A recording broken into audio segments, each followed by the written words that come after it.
इस प्रश्नावली 13.1 को हल करेंगे। इसमें से एक प्रश्न एग्जाम में पूछता है, तो ये काफ़ी इम्पोर्टेंट प्रश्नावली 13.1 है। मित्रों, मुझे सर्दी ज़्यादा है, जिसके कारण मैं वीडियो ज़्यादा नहीं बनाऊंगा। और मैं सर्दी के बारे में क्या बताऊं, मुझे बहुत ज़्यादा है। जब बोल रहा हूं तो है ना, ब्रेन में ऐसा लग रहा है कि आवाज़ है ना टकरा कर आ रहा है, कोई आवाज़ है ना, ऐसा ऐसा साउंड लग रहा है कि मुझे कहीं से टकरा रहा है। ऐसा लग रहा है कि वीडियो भी नहीं बन पाएगा। बट आपका एग्ज़ाम नज़दीक है, अगर वीडियो नहीं बनाए तो आपके लिए हम उचित नहीं समझते हैं। इसलिए मैं वीडियो किसी हालत में आपको बना कर देना ही है। कम से कम तो 1-2 वीडियो आपको बना कर देना है। बट एक ही वीडियो इसका हो सकता है डालें, एक सांख्यिकी का वीडियो आएगा तो मैं इसका एक ही वीडियो डालूंगा, क्योंकि मेरे पास उतना नहीं है जितना मैं बोल सकूं। क्योंकि कल ज़्यादा इसका पूरा वीडियो आएगा, कल हो सके है ना, तो ये पूरा इसका वीडियो बनकर आएगा, ज़्यादा वीडियो बन के। बट एक ही मैं इस प्रश्नावली 13.1 का एक ही क्वेश्चन बनाऊंगा। और ये क्वेश्चन को आप समझिएगा, ये क्वेश्चन एग्ज़ाम में पूछ दिया है और रिपीट भी हो चुका है, एक बार नहीं बल्कि कई बार पूछ दिया है क्वेश्चन 1 इसको हल्के में। और ये छोटा क्वेश्चन को ना समझिएगा, ये 5 मार्क्स आपको दिलाएगा एग्ज़ाम में। तो ठीक है, तो हमारा सर्दी है ज़्यादा है और मैं ज़्यादा नहीं बोल सकता हूँ। आपको कुछ इन्फॉर्मेशन देने वाला था बट मैं वो सब नहीं दूंगा, क्योंकि मेरे पास बोलने में ब्रेन जान ही रहे हैं हम, जो ने अभी आपको बताया सब कुछ। तो चलिए क्वेश्चन पढ़ते हैं। क्वेश्चन क्या बोल रहा है, 2 घनों, घन समझ रहे हैं ना, घन के प्रतीक भुजा क्या होता है, बराबर होता है। साइड, भुजा क्या होता है, साइड बोलते हैं। और साइड पूरा बराबर होते हैं। टोटल 12 साइड है, 12 साइड बराबर होगा, जिनमें प्रत्येक का आयतन 2 घन है, 2 घन है और दोनों का प्रत्येक घन का आयतन 64 सेंटीमीटर दिया है।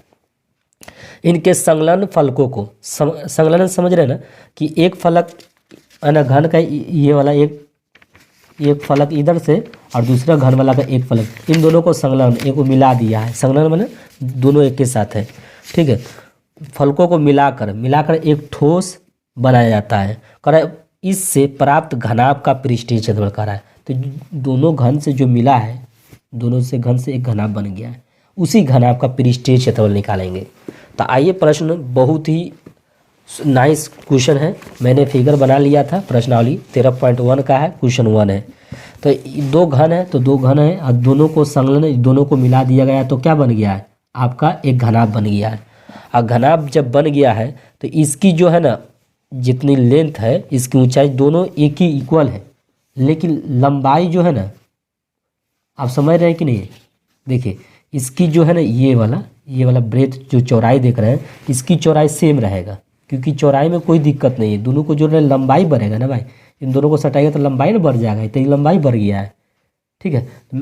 लेकिन बट चौड़ाई आपका उतना ही रहेगा, ठीक है, लंबाई केवल बढ़ेगा, चौड़ाई ऊंचाई भी उतना ही रहेगा, जितना ऊंचा है इतना ऊंचाई ये भी है। ऊंचाई और चौड़ाई में कोई फ़र्क नहीं पड़ेगा, बट लंबाई में फ़र्क पड़ जाएगा, इसकी लंबाई बढ़ गया है। तो मुझे कह रहा है इस घनाभ का जो इन दोनों घनों से मिलकर जो नया घनाभ जो बना है, ये घनाभ का पृष्ठीय क्षेत्रफल निकालिए। तो आइए निकालते हैं। तो पहला आपको दिया है घन का आयतन दिया है, और घन का आयतन दिया है ना, उसको पहला लिख लीजिए। घन का आयतन क्या दिया है आपको, तो घन का आयतन 64 सेंटीमीटर क्यूब है, तो 64 सेंटीमीटर क्यूब लिख देंगे। और घन का आयतन क्या होता है, भुजा क्यूब होता है। क्या होता है, इसका फॉर्मूला हमें पता है कि भुजा क्यूब लिख देंगे। यहाँ क्या है, 64 है तो 64 लिख देंगे। अब यहाँ भुजा निकालना है, भुजा, तो ये हमको घनमूल करना पड़ेगा, क्योंकि यहाँ क्या है, घनमूल लगा रहे थे, इसका भुजा निकल गया, इसका घनमूल निकालेंगे तो घनमूल का चिन्ह जानते हैं ना क्या होता है, इसमें 3 आएगा। 64 का कर्णी जिसे बोलते हैं, इसके अंदर क्या होगा, 3 होगा। ये 3 देख रहे हैं ना, ये घनमूल को सूचित किया जाता है। और 64 का घनमूल को आपको कर सकते हैं 4 गुने 4 गुने 4। अब यहाँ करेंगे ना, ये 3 नहीं देंगे तो गलत हो जाएगा, इसलिए यहाँ 3 देना ही पड़ेगा। अब ये तिर्यक तीनों का एगो निकल जाता है घनमूल, यहाँ निकल गया 4 सेंटीमीटर हो गया। तो कहने का मतलब है कि ये 4 है, ये इसकी पूरी भुजा क्या हो गया 4 सेंटीमीटर, इसका भी 4 सेंटीमीटर हो जाएगा, ठीक है। तो अब घनाभ की लंबाई क्या हो जाएगा, तो घनाभ की लंबाई को क्या कहते हैं, एल से सूचित करते हैं ना, तो घनाभ की लंबाई एल बराबर क्या हो जाएगा, घनाभ की लंबाई जुड़ेगा क्योंकि 4 4 क्या होगा 8 हो जाएगा। लंबाई में आपको पहले बता दिए लंबाई जुड़ेगा तो 8 8 4 4 क्या हो गया 8 सेंटीमीटर हो गया।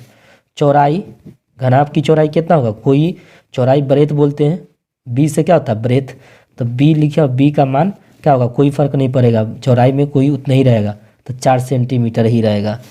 चौड़ाई के बाद क्या हो जाएगा, चौड़ाई के बाद ऊंचाई, ऊंचाई में भी कोई फर्क नहीं पड़ेगा तो ऊंचाई एच इक्वल क्या हो जाएगा 4 सेंटीमीटर। ओके, तो हमने घनाभ की लंबाई इतना निकाल लिया, चौड़ाई ऊंचाई सब पता चल गया, केवल किस से, घन के आयतन से। आयतन से क्या निकाल लिए भुजा, भुजा जैसे पता चला तो मुझे घनाभ की लंबाई भी पता चल गया, चौड़ाई ऊंचाई सब पता चल गया। अब घनाभ का पृष्ठीय क्षेत्रफल कह रहा था, इसीलिए घनाभ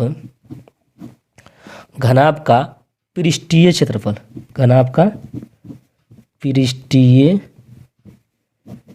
क्षेत्रफल, घनाभ का पृष्ठीय क्षेत्रफल क्या होता है 2 इंटू लंबाई गुने चौड़ाई, चौड़ाई गुने ऊंचाई, ऊंचाई गुने लंबाई, लंबाई गुने चौड़ाई प्लस चौड़ाई गुने ऊंचाई, ऊंचाई गुने लंबाई। ये सूत्र होता है किसका, घनाभ का पृष्ठीय क्षेत्रफल का फॉर्मूला होता है।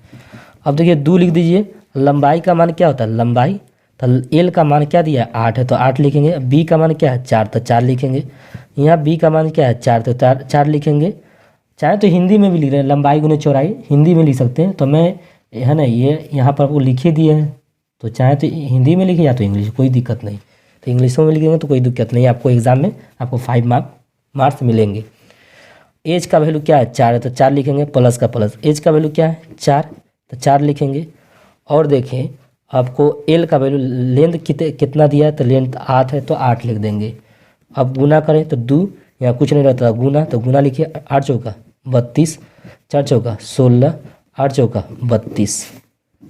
अब देखिए 2 गुने तो 6 2 8, 8 2 10 के 0 हासिल 1 हो जाएगा, 3 1 4, 4 3 7 1 8 हो जाएगा, 8 दूनी 16, 160 सेंटीमीटर स्क्वायर होगा। क्यों, क्योंकि क्षेत्रफल स्क्वायर में आता है।